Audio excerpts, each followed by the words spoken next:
L'Institut Manuel Sanchis Guarner de Silla, el curs 1970 es va inaugurar amb el nom de Instituto de Bachillerato Mixto de Silla. L'any 1982, a petició del claustre, passà a dir-se Institut Manuel Sanchis Guarner. El canvi de nom va ser més fàcil pels mèrits de don Manuel en la defensa del valencià, especialment com a professor de lingüística valenciana de la Universitat de València, pel seu treball a l'Institut de Ciències de l'Educació i per la creació de l'Institut Interuniversitari de Filologia Valenciana.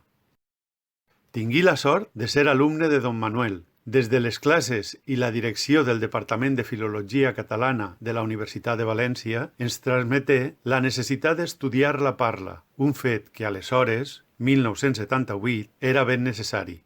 Calia partir del particular individual o col·lectiu dels parlants més pròxims per arribar al comú i universal de la llengua. I per acabar, un grup d'alumnes de l'institut us diran unes dites extretes de Els pobles valencians parlen els uns dels altres. Són l'alumnat de l'Institut Manuel Sanchis Guarner de Silla. De l'obra de Sanchis Guarner hem triat alguns fragments que parlen dels nostres pobles. Catarroja i Massanassa, poble novi i Sedaví. És en aquests 4 pobles on es fan bodes de vi. A Massanassa tot es pren a guassa. La molinera de Silla que va a missa a Sant Antoni.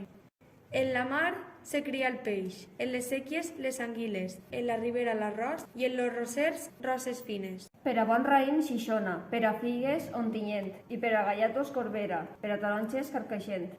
De Silla, ni mare ni filla. Quin és el poble valencià més menut? Quart de poblet, que no arriba a ser ni mig poble.